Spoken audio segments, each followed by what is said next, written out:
నమస్తే, welcome to four sides TV. బులెటిన్ల ముందుగా హెడ్లైన్స్. వైసీపీ తీరును ఖండించిన మడకశిర ఎమ్మెల్యే రాజు, జగన్ ఢిల్లీ పేరుతో డ్రామాలాడుతున్నారని స్పష్టం.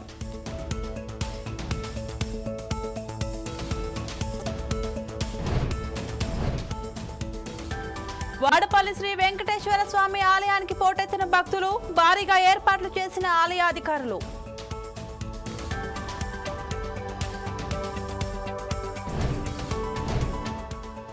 రుణమాఫీకి షరతులు ఎందుకు పెట్టారు? కాంగ్రెస్ ప్రభుత్వం తీరుపై డీకే అరుణ ధ్వజం.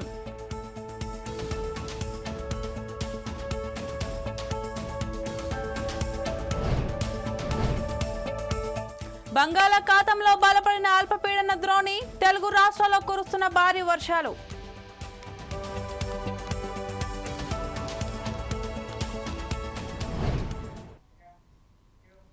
అనకాపల్లి జిల్లాలో వర్షాలు విస్తారంగా కురుస్తున్నాయి. దీంతో ఆర్టీసీ కాంప్లెక్స్ వరద నీటితో నిండిపోయింది. పాలకులు మారినా ఆర్టీసీ కాంప్లెక్స్ దుస్థితి మాత్రం మారడం లేదు. డ్రైనేజీలు బ్లాక్ అవడంతో చినుకు పడితే విజయరామరాజుపేట అండర్ బ్రిడ్జ్ ప్రదేశాలు జలమయమయ్యాయి.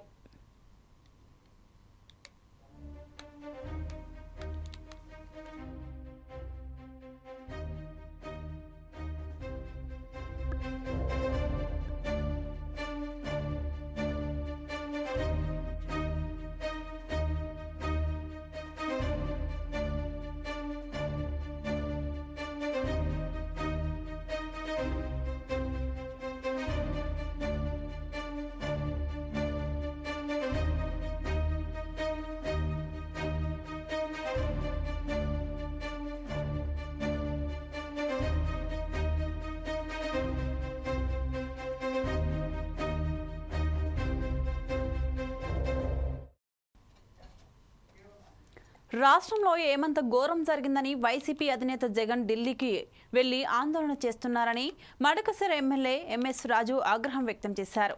అనంతపురంలోని ఆర్ఎండ్బి అతిథి గృహంలో ఆయన మీడియాతో మాట్లాడుతూ వైసీపీ హయాంలో జరిగిన హత్యాకాండ గురించి ఏ రోజు జగన్ ఎందుకు స్పందించలేదన్నారు. ఎన్ని హత్యలు జరిగినా, అత్యాచారాలు జరిగినా వికటహాసంతో తాడేపల్లి నుంచి ఏ రోజైనా కదిలారా అని ప్రశ్నించారు. సాక్షాత్తు చంద్రబాబును, ఆయన కుటుంబాన్ని అసెంబ్లీలో నీచంగా మాట్లాడితే జగన్ ఏ రోజైనా స్పందించారా అని నిలదీశారు. మీ ఇంట్లో జరిగిన హత్య గురించి సొంత చెల్లెలు పోరాటం చేస్తుంటే ముఖ్యమంత్రిగా ఉండి ఏం న్యాయం చేశారో చెప్పాలన్నారు.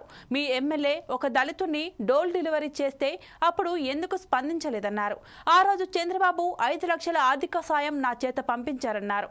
అసెంబ్లీకి వచ్చే ధైర్యం లేక జగన్ ఢిల్లీ డ్రామాలు ఆడుతున్నారని రాజు విమర్శించారు.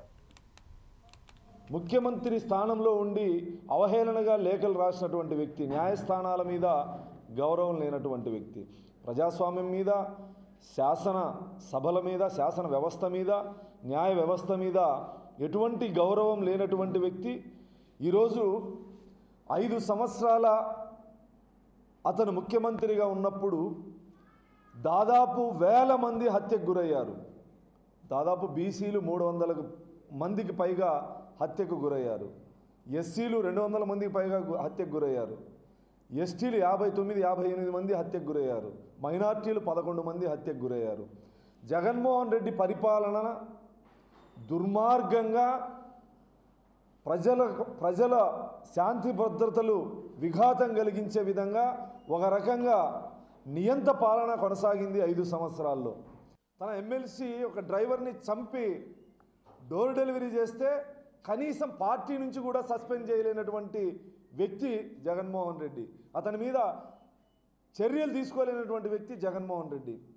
మాచర్లలో తన కుటుంబం చూస్తుండగా, ప్రజలు చూస్తుండగా నడి రోడ్డు మీద చంద్రయ్య అనే బీసీ వ్యక్తిని జై జగన్ అను, వదిలేస్తాం లేకపోతే చంపేస్తామని చెప్పి బెదిరిస్తే అతను జై జగన్ అనలేదని చెప్పి నడి రోడ్డు మీద గొంతు కోసినటువంటి దుర్మార్గమైనటువంటి పాలనని కనీసం ఖండించలేనటువంటి వ్యక్తి. షరతులు లేకుండా రుణమాఫీ చేస్తామని చెప్పి షరతులు విధించడం ఏమిటని, ఇప్పటి వరకు రైతు భరోసా ఇవ్వలేదని మహబూబ్ నగర్ ఎంపీ డీకే అరుణ కాంగ్రెస్ పార్టీపై ధ్వజమెత్తారు. నారాయణపేట జిల్లా కేంద్రంలో జిల్లా కార్యవర్గ సమావేశానికి డీకే అరుణ ముఖ్య అతిథిగా హాజరై మాట్లాడారు. అందరూ కలిసికట్టుగా పనిచేసి పార్టీ బలోపేతం కోసం పనిచేయాలని ఎంతైనా ఉందని, రైతు రుణమాఫీ విషయంలో కాంగ్రెస్ నిండా ముంచిందని ఆరోపించారు. ప్రభుత్వ వైఫల్యాలను ఎప్పటికప్పుడు ఎండగడుతూ ప్రజా పోరాటాలకు సిద్ధంగా ఉండాలని దిశానిర్దేశం చేశారు. మహిళలకు 2,500 ఇస్తామని ఇప్పటివరకు ఇవ్వలేదన్నారు. మూడోసారి మోడీ గెలుపుతో మహబూబ్ నగర్ స్థానం ఉండటం శుభపరిణామమని, నారాయణపేట నియోజకవర్గం నుంచి తనకు 20,000 మెజారిటీ ఇచ్చిన నారాయణపేట ప్రజలకు రుణపడి ఉంటానన్నారు. క్షేత్రస్థాయిలో పార్టీని బలపరుచుకున్నప్పుడే లోకల్ బాడీ ఎలక్షన్లో విజయం సాధించేందుకు ఎక్కువ అవకాశాలు ఉంటాయన్నారు.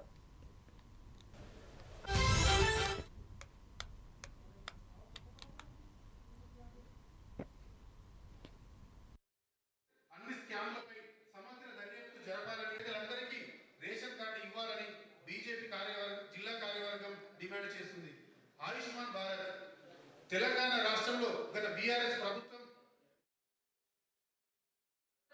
ఎన్నికల ముందు రైతు బంధు 15,000 చేస్తామన్నారు. రైతు బంధు 15,000 చేస్తామని ఇప్పటిదాకా రైతు బంధు రిలీజ్ చేయకుండా 7,500 రిలీజ్ చేయాలి. ఈ టర్మ్కి మరి వాళ్ళు ఇప్పటిదాకా రిలీజ్ కాలే. ఆ రైతు బంధు రిలీజ్ చేసిన పైసలే రుణమాఫీకి ఒక 6,998 కోట్లు పెట్టిండు. 7,000 రైతు బంధు అవుతుంది ఒక టర్మ్ రిలీజ్ చేయాలని. దానికి మలిపి 6,998 కోట్లు రైతు రుణమాఫీ చేస్తున్నామని చెప్తున్నారు. అసెంబ్లీలో సమావేశాల్లో అందరి సూచనల మేరకు గైడ్లైన్స్ ఆ రోజు చెప్పిన ఎన్నికల ముందు రైతు బంధు 15,000 చేస్తామన్నారు. రైతు బంధు 15,000 చేస్తామని ఇప్పటిదాకా రైతు బంధు రిలీజ్ చేయకుండా 7,500 రిలీజ్ చేయాలి. ఈ టర్మ్కి మరి వాళ్ళు ఇప్పటిదాకా రిలీజ్ కాలే. ఆ రైతు బంధు రిలీజ్ చేసిన పైసలే రుణమాఫీకి ఒక 6,998 కోట్లు పెట్టిండు. 7,000 రైతు బంధు అవుతుంది ఒక టర్మ్ రిలీజ్ చేయాలని. దానికి మలిపి 6,998 కోట్లు రైతు రుణమాఫీ చేస్తున్నామని చెప్తున్నారు. అసెంబ్లీ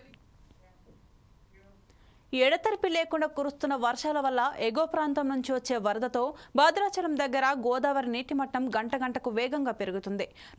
లోతట్టు గ్రామాల ప్రజలు చెర్ల మండలం, దుమ్మగూడెం మండలం, భద్రాచలం మండలంలోని ముంపు గ్రామాల ప్రజలు పునరావాస కేంద్రాలకు తరలించడానికి సహకరించాలని జిల్లా కలెక్టర్ జితేష్ పాటిల్ తెలిపారు. భద్రాచలం ఎగువనున్న ప్రాజెక్టుల నుంచి ఉధృతంగా నీరు వస్తున్నందున ఈ రోజు సాయంత్రానికి భద్రాచలం వద్ద గోదావరి 40 అడుగులకు చేరే అవకాశం ఉన్నందున యంత్రాంగం అప్రమత్తంగా ఉండాలని చెప్పారు. ముంపునకు గురయ్యే ప్రాంత ప్రజలు జాప్యం చేయక యంత్రాంగానికి సహకరించి పునరావాస కేంద్రాలకు రావాలని కలెక్టర్ సూచించారు. వాగులు, వంకలు దాటే ప్రయత్నం చేయొద్దని చెప్పారు. అత్యవసరమైతే కంట్రోల్ రూమ్లకు కాల్ చేయాలని చెప్పారు. జలాశయాల వద్దకు ప్రజలు రాకుండా పటిష్ట నియంత్రణ చేయాలని చెప్పారు.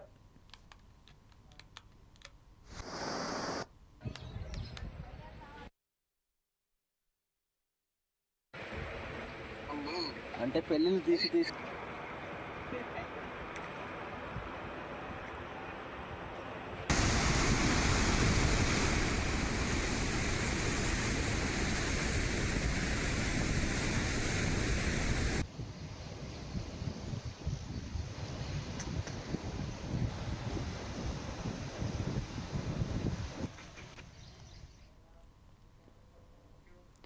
ఆషాఢ పౌర్ణమి సందర్భంగా శ్రీ సీతారామచంద్ర స్వామివారి సన్నిధిలో గిరిజన భక్తురాలు పోకల దమ్మక్క సేవయాత్ర నిరాడంబరంగా శాస్త్రోక్తంగా నిర్వహించారు. శ్రీ సీతారామచంద్ర స్వామివారిని ఈ ప్రాంతంలో పుట్టలో ఉన్నట్లు కనుగొని స్వామివారికి ప్రత్యేక పూజలు చేసిన గిరిజన భక్తురాలు పోకల దమ్మక్క పేరిట 2014 సంవత్సరం నుంచి భద్రాచలం చుట్టుపక్కల ఉన్న గిరిజన గ్రామాల గిరిజన భక్తులతో రామాలయం ప్రాంగణంలో పోకల దమ్మక్క సేవయాత్రను అంగరంగ వైభవంగా నిర్వహిస్తున్నారు. ఆలయ అర్చకులు, ఆలయ సిబ్బంది, గిరిజన పెద్దల సమక్షంలో గిరిజన సాంప్రదాయ నృత్యాలు, కోలాటాలు, మంగళ వాయిద్యాల నడుమ ఉత్సవాన్ని వేద మంత్రోచ్చరణల మధ్య దమ్మక్క చిత్రపటంతో ఊరేగింపుగా సేవయాత్ర ఘనంగా నిర్వహించారు. అటవీపుల పుష్పాలతో స్వామివారి విగ్రహాలకు, దమ్మక్క విగ్రహానికి నివేదన చేశారు. అనంతరం బేడా మండపంలోని స్వామివారిని నిత్య కళ్యాణ కార్యక్రమంలో ఆలయ ఈవో, ఆలయ అర్చకులు, గిరిజన పెద్దలు, ఆలయ సిబ్బంది పాల్గొన్నారు.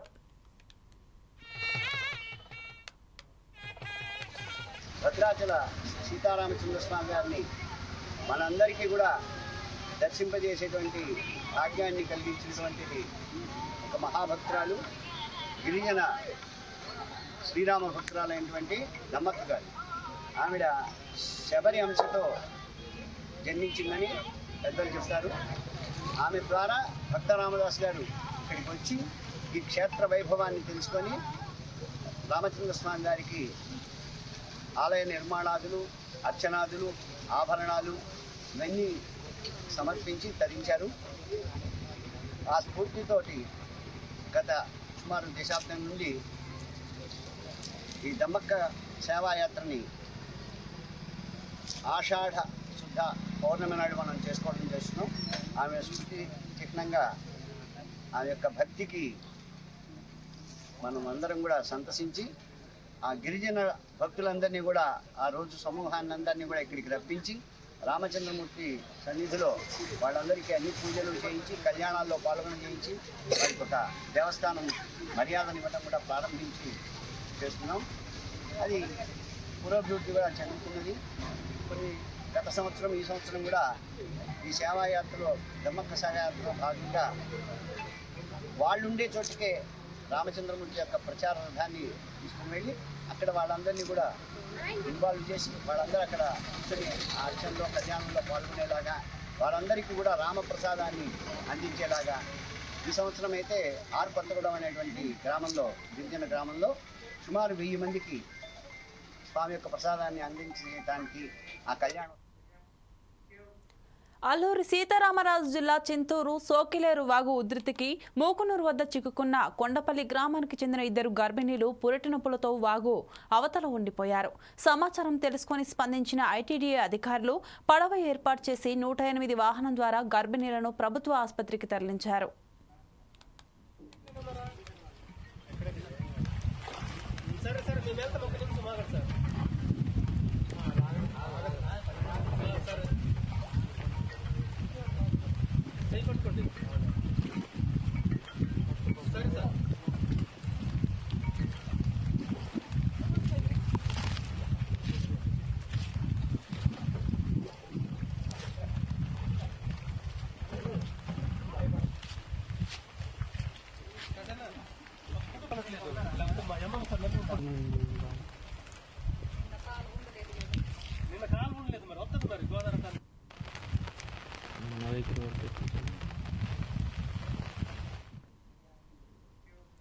కోనసీమ తిరుమల వాడపల్లి శ్రీ వెంకటేశ్వర స్వామి ఆలయానికి భక్తులు పోటెత్తారు.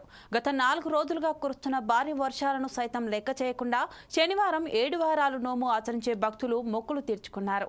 ఈ సందర్భంగా deputy commissioner EO Bhupathiraju Kishore Kumar మాట్లాడుతూ 7 వారాల నోము ఆచరించే భక్తుల రద్దీ సమయంలో మాడ వీధులలో తూర్పు రాజగోపురం దగ్గర దొంగతనాలు ఎక్కువగా జరుగుతాయన్నారు. క్యూ లైన్లు ఏర్పాటు చేసి ఇరుప్రక్కల సీసీ కెమెరాలు ఏర్పాటు చేయడం జరిగిందన్నారు. పోలీస్ సహకారంతో ప్రత్యేక నిఘా పెట్టడం జరిగిందన్నారు. వచ్చిన భక్తులకు ఉచిత ప్రసాదం, అన్న సమారాధన ఏర్పాటు చేశామని తెలిపారు.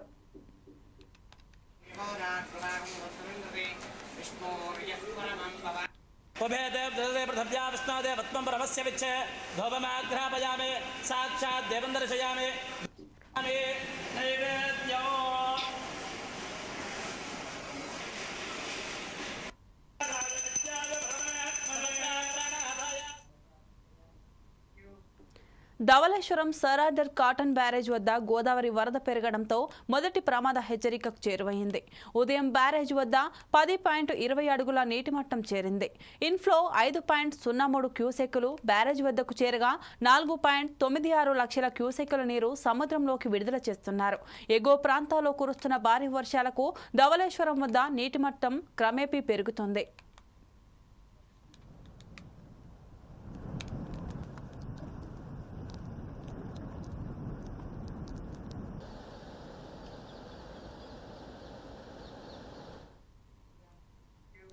జగన్ ప్రస్తుతం సాధారణ ఎమ్మెల్యే అని అన్నారు ఏపీ హోంశాఖ మంత్రి అనిత. మాజీ సీఎం కావున ఇవ్వాల్సిన భద్రత ఇస్తున్నామని ఆమె తెలిపారు. గతంలో చంద్రబాబుకి ఏ బుల్లెట్ ప్రూఫ్ కారు ఇచ్చారో ఇప్పుడు అదే ఇచ్చామని చెప్పారు. 6 రాజకీయ హత్యలు జరిగినట్లు పులివెందుల ఎమ్మెల్యే ఆరోపించారు. జరగలేదని హోంమంత్రిగా తాను చెబుతున్నానని అన్నారు. గుర్తు చేసుకోయా బాబు, పులివెందుల ఎమ్మెల్యే ఇంతకుముందు ఒకసారి గుర్తు తెచ్చుకో. ఒకసారి ఇవన్నీ చేసి ఈరోజు తిరిగి మా మీద ఇంకొకటి, నిన్న మొన్న సాక్షి పేపర్లో అదొక పాంప్లెట్ పేపరు, నా సాక్షి పేపర్లో ఈ వెహికల్ గురించి మాట్లాడారు, జగన్మోహన్ రెడ్డికి ఇచ్చిన వెహికల్ గురించి. అసలు జగన్మోహన్ రెడ్డి అన్న వ్యక్తి ఈరోజు పులివెందుల ఎమ్మెల్యే. కేవలం ఒక ఎక్స్ సీఎంగా ఉన్నందుకు గాను Z+ సెక్యూరిటీ ఇచ్చారు. గుర్తుపెట్టుకోయా, నీకు Z+ సెక్యూరిటీ ఇచ్చారు, టాటా సఫారీ ఇచ్చారని చెప్పి బాధపడిపోయావు. అవునులే, నీకున్న ఆస్తికి టాటా సఫారీ అంటే ఎక్కడ లెక్క ఉండదు అనుకో, అది వేరే విషయం. కానీ 2019లో నువ్వు సీఎంగా ఎక్కిన తర్వాత అప్పుడు ఎక్స్ సీఎం అయిన చంద్రబాబు నాయుడు గారికి, అప్పటికి 14 సంవత్సరాల ముఖ్యమంత్రి అయిన వ్యక్తి, అటువంటి వ్యక్తికి నువ్వు ఇచ్చింది టాటా సఫారీయే. ఈరోజు మీకు ఇచ్చింది నేను టాటా సఫారీయే. ఆ టాటా ఎలాగోలాగా గవర్నమెంట్ మీద బురద చల్లాలనే ఉద్దేశంతో ఈరోజు ఇది చేసే ప్రయత్నం ఇది. అంటే వెహికల్ కూడా సరిగా ఇవ్వలేదని ప్రజల్లో ఒక క్రియేట్ చేయడానికి నువ్వు చేసిన ఒక డ్రామా ఇది. ఆ రోజు చంద్రబాబు నాయుడు గారికి ఇంకో విషయం చెప్పనా, ఆ రోజు చంద్రబాబు నాయుడు గారికి నువ్వు ఇచ్చింది టాటా సఫారీ. ఈ రోజు కూడా ఒక సీఎంగా ఉన్న వ్యక్తి హైదరాబాద్ వెళ్ళినా, ఢిల్లీ వెళ్ళినా టాటా సఫారీ ఎక్కుతారు, బుల్లెట్ ప్రూఫ్ కారు. ఒక ఎక్స్-సీఎంగా నీకు ఒక bullet proof car Tata safari ఇచ్చారు. నీకు ఎక్కడ తక్కువ చేశారు? నీకు నచ్చలేదు. ఎందుకు నచ్చలేదు? బయట ఉన్న ప్రజల్ని కనిపించట్లేదు, నీ ఎక్స్ప్రెషన్స్ కనిపించట్లేదు, నీలో నా మహా నటుడు కనిపించట్లేదు. నువ్వు బాధపడిపోయి నువ్వు వేరే కారు ఎక్కావు. నువ్వు వేరే కారు ఎక్కినా కూడా బీపీ కార్ వెనకాతలు వచ్చింది, నీ వెనకాతలు తిరిగింది. అది ఎక్కడ కూడా ప్రోటోకాల్ కూడా వైలేట్ చేయలేదు, నీకెక్కడ కూడా సెక్యూరిటీ తగ్గించలేదు, నిన్నెక్కడ కూడా ఇబ్బంది పెట్టలేదు, నీ ఇంటి మీదకి ఎవడు దాడికి రాలేదు, నువ్వు ఎక్కడికైనా వెళ్తానంటే పోలీసులతో తాడులు కట్టలేదు. సో ఎక్కడ ఆటవిక పరిపాలన జరిగిందో ఒక్కసారి నేను చర్చించుకోవాలి. ఈరోజు ఈ సిచ్యువేషన్స్ అన్నిటి గురించి కూడా నువ్వు వెళ్తున్నావు. సెక్యూరిటీ విషయంలో గురించి చూద్దాం. అసలు యాక్చువల్గా సెక్యూరిటీ రివ్యూ కమిటీ అని చెప్పి SRC అని ఒకటి ఉంటుంది. అందులోనే IB, GID 2 ఉంటాయి. వాళ్ళు ఫిక్స్ చేస్తారు అంత ఎవరికి ఎలాంటి సెక్యూరిటీ కావాలి, ఎవరికి ఎలాంటి సెక్యూరిటీ ఇవ్వాలి అనేది వాళ్ళు ఫిక్స్ చేస్తారు. సో వాళ్ళు ఫిక్సేషన్ ప్రకారం కూడా నువ్వు వెహికల్ ఎక్కావు, నీకు బీపీ వెహికల్ నీకు పంపించారు, సఫారీ పంపించారు, అది దిగిపోయావు. నీకు థ్రెట్ లేదా? రేపు పొద్దున్న ఏం చేస్తావు? ఎవడో నీ మనిషి ఏదో రాయి విసిరించుకుంటావు. నీకు అలవాటు కదా గులకరాలతో ఆడుకోవడం, కోడికత్తులతో ఆడుకోవడం. ఒక రాయి విసిరించుకుంటావు. అదిగో చంద్రబాబు నాయుడు గారు చేయించారని చెప్పి మళ్ళీ మాట్లాడడానిక? మరి ఎందుకు బీపీ గారు నువ్వు దిగావు? నీకు థ్రెట్ లేదనా? బీపీ గారు ఎందుకు దిగాల్సి వచ్చింది? నీ కారు ఎందుకు ఎక్కాల్సి వచ్చింది? అంటే ఏదో రకంగా గవర్నమెంట్ మీద బురద చల్లాలి. లేదండి, ఆయన నోటుకు వచ్చింది మాట్లాడాడు. ముందు 31 అన్నాడు. మనం అంత బుర్రలేదు, ఏదో నోటుకు వచ్చి మాట్లాడేసి బురద అంటించేద్దాం, తర్వాత వాళ్ళే కొడుకుంటారు అనే ఫీలింగ్లో ఉంటాడు జగన్మోహన్ రెడ్డి ఇప్పుడు కూడా. ముందు 31 అన్నాడు, క్లియర్గా చూడండి. అది వెనకాత నుంచి కాదు 36 అని ఎవరు ఇంటిచ్చారు. 36 అన్నాడు. 36 రాజకీయ హత్యలు అంట. చెప్పనండి ఎక్కడ రాజకీయ హత్యలు ఏమి ఉన్నాయి? 1000 మంది 1000 బిల్డింగ్లు కూలగొట్టేశారు, ఏంటది రెడ్ బుక్ ఓపెన్ చేసేశారు. ఈ రకంగా మాట్లాడాడు. క్లియర్గా ఉంది కుట్ర ఆలోచన. అతగాడు ఏమనుకుంటాడంటే నేను ఏం చెప్పినా ప్రజలు నమ్మేస్తారు, లా అండ్ ఆర్డర్ విషయంలోనే కనుక ఇలా పదే మాట్లాడితే కనుక ప్రజలు నమ్మేస్తారు అనుకుంటున్నాడు. ఏదో రకంగా గవర్నమెంట్ మీద బురద జల్లాలి కాబట్టి, చంద్రబాబు నాయుడు గారి మీద బురద జల్లాలి కాబట్టి ఏదో రకంగా అడ్డదారి తొక్కైనా మళ్ళీ ఏదో రకంగా సీఎం కుర్చీలో కూర్చుని పోవాలని కలలకు అంటున్నాడు. కాబట్టి ఈరోజు మా మీద బురద చల్లడానికి 36 రాజకీయ హత్యలు, 300 మంది దాడులు, అవి ఇవని చెప్పి ఫిగర్స్ సైతం చెప్తున్నాడు. ఈరోజు 45 రోజుల్లోనే ఇవి నువ్వు చెప్పినవన్నీ ఏమి జరగలేదు, నువ్వు చెప్పినవి జరగలేదు అని చెప్పి నేను చెప్తా. జరిగినవి ప్రూవ్ ఏమైనా ఉందా? యాజ్ ఎ హోమ్ మినిస్టర్ నేను మాట్లాడుతున్నా. నువ్వు చెప్పినవన్నీ కూడా అబద్ధపు లెక్కలు. దీని మీద నువ్వు ఎక్స్ప్లెనేషన్ ఇవ్వాలి. దీని మీద నేను కేసు పెట్టాలనుకుంటున్నాను. ఎందుకు కేసు పెట్టకూడదు? ఎందుకు చర్యలు తీసుకోకూడదు జగన్మోహన్ రెడ్డి మీద ఈరోజు ప్రభుత్వం మీద? అప్పుడు నిజంగా జరిగిన ఇన్సిడెంట్లే. రంగనాయకమ్మ గారు జరిగిన ఇన్సిడెంట్ అమరావతి గురించి ఒక చిన్న పోస్ట్ పెట్టారని CID వాళ్ళని పంపించి ఆవిడ వయసును కూడా పక్కన పెట్టి వాళ్ళ చేత విచారణ జరిపించి CID ఆఫీసులో కూర్చోబెట్టి విచారణ చేపట్టావు. ఇలాంటి సంఘటనలు గౌతు శిరీష గారు ఒక చిన్న పోస్ట్ గవర్నమెంట్కి వ్యతిరేకంగా పెట్టారని CID నోటీస్ ఇచ్చి ఆవిడని CID ఆఫీసులో కూర్చోబెట్టావు. చింతకాయల విజయ్ గారిని ఇలా చాలామంది మా టీడీపీ లీడర్లని కాకుండా జనసేన లీడర్ని కూడా గవర్నమెంట్ మీద అడ్వర్స్గా తప్పుగా ఒక పోస్ట్ పెడితేనే, నిజం అయినప్పటికీ కూడా తప్పుగా మీకు వ్యతిరేకంగా ఒక పోస్ట్ పెడితేనే CID ఆఫీసులను తీసుకొచ్చి నువ్వు కూర్చోబెట్టి చర్యలు తీసుకొని మా మీద ఎంక్వైరీలు వేసావు. ఈ రోజుకి కేసులు నడుస్తున్నాయి, ఈ రోజుకి కేసులు సంబంధించి కోర్టుల చుట్టూ తిరుగుతున్నారు. ఏం మొహం పెట్టుకుని 36 హత్యలు, పొలిటికల్ హత్యలు జరిగినాయని చెప్పి ప్రజలను భయభ్రాంతులు చేయడానికి సిద్ధపడుతున్నావు. ఇంకా నీ మాటలు నమ్మేస్తారని అనుకుంటున్నావా జగన్మోహన్ రెడ్డి, పులివెందుల ఎమ్మెల్యే? అంబేద్కర్ కోనసీమ జిల్లాలోని రామచంద్రపురంలో మంత్రి వాసంశెట్టి సుభాష్ మెగా జాబ్ మేళాను ప్రారంభించారు. ఈ మేళాలో ప్రముఖ ఐటీ ఫార్మా కంపెనీలు పాల్గొన్నాయి. ఈ సందర్భంగా ఆయన మాట్లాడుతూ నిరుద్యోగ యువత అంతా ఈ అవకాశాన్ని ఉపయోగించుకోవాలని కోరారు. గత ప్రభుత్వంలో సైకో పాలనకు భయపడి ఉన్న ఫ్యాక్టరీలు కూడా ఇతర రాష్ట్రాలకు వలసపోయాయని మంత్రి విమర్శించారు. నిరుద్యోగులకు సూపర్ 6లో 20 లక్షల ఉద్యోగాలు ఇస్తామని చంద్రబాబు ప్రకటించారని ఆయన తెలిపారు. పార్టీ చిత్తశుద్ధితో లేదు.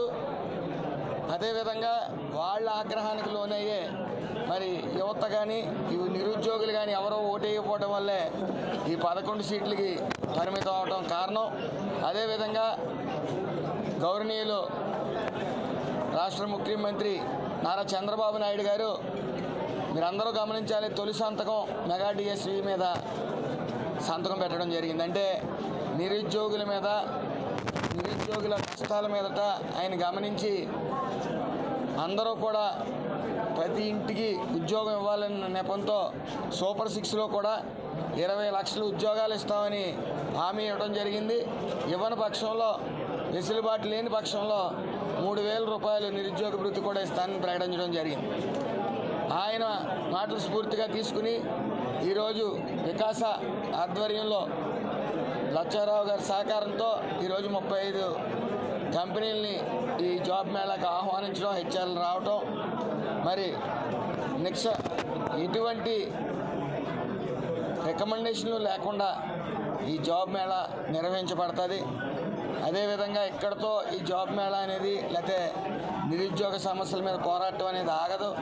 నిరంతరం మేము ఈ 5 సంవత్సరాలు కూడా సుమారు నా శాఖే తీసుకుంటే, కార్మిక శాఖ తీసుకుంటే 29,000 ఫ్యాక్టరీలు కానీ 7,000 బాయిలర్స్ కానీ ఈఎస్ఐ హాస్పిటల్స్ 96 ఈఎస్ఐ హాస్పిటల్స్ కానీ ఉండటం జరిగింది. సో అక్కడ ఉద్యోగ అవకాశాలు ఎక్కువ ఉంటాయి కాబట్టి తద్వారా ఉద్యోగ అవకాశాలు ఈ 5 సంవత్సరాలు. మెదక్ జిల్లాలో ఏడుపాయల వనదుర్గ భవాని అమ్మవారు వివిధ రకాల ఫలాలతో ఫలాంబరిగా భక్తులకు దర్శనమిచ్చారు. కాగా ఆషాఢ మాసంలో 5 ఆదివారాలలో 5 ప్రత్యేకతలతో అమ్మవారిని విశేష అలంకరణ చేసి భక్తులకు దర్శనం ఇవ్వనున్నారు. దీంతో తెల్లవారుజాము నుంచి అమ్మవారి దర్శనం కోసం ఏడుపాయలో భక్తుల రద్దీ నెలకొంది.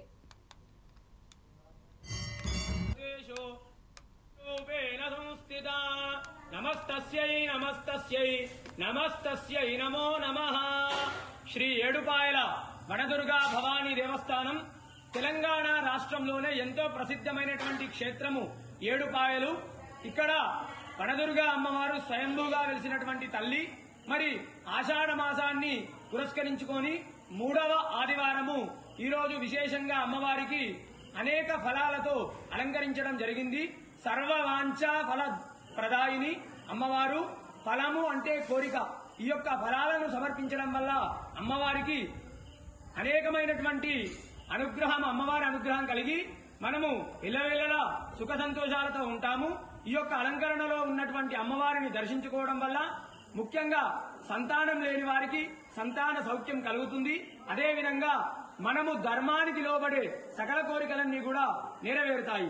ఉదయం నుండే కూడా భక్తుల రద్దీ అధికంగా ఉంది. మరి తెలంగాణ రాష్ట్రం నుండే కాకుండా ఆంధ్రప్రదేశ్, కర్ణాటక, మహారాష్ట్ర, ఇతర రాష్ట్రాల నుండి కూడా భక్తులు అధిక సంఖ్యలో వచ్చి అమ్మవారిని దర్శించుకుంటున్నారు. ఈ యొక్క వనదుర్గా అమ్మవారు కోరిన కోరికలు తీర్చే కొంగు బంగారు తల్లి. ఈ యొక్క ఫల అలంకరణలో ఉన్నటువంటి అమ్మవారిని దర్శించుకోవడం వల్ల అనేకమైనటువంటి సమస్త కోరికలు నెరవేరుతాయి. వనదుర్గా మాతాకి జై. ఇవి bulletin updates. Keep watching 4 Sides TV.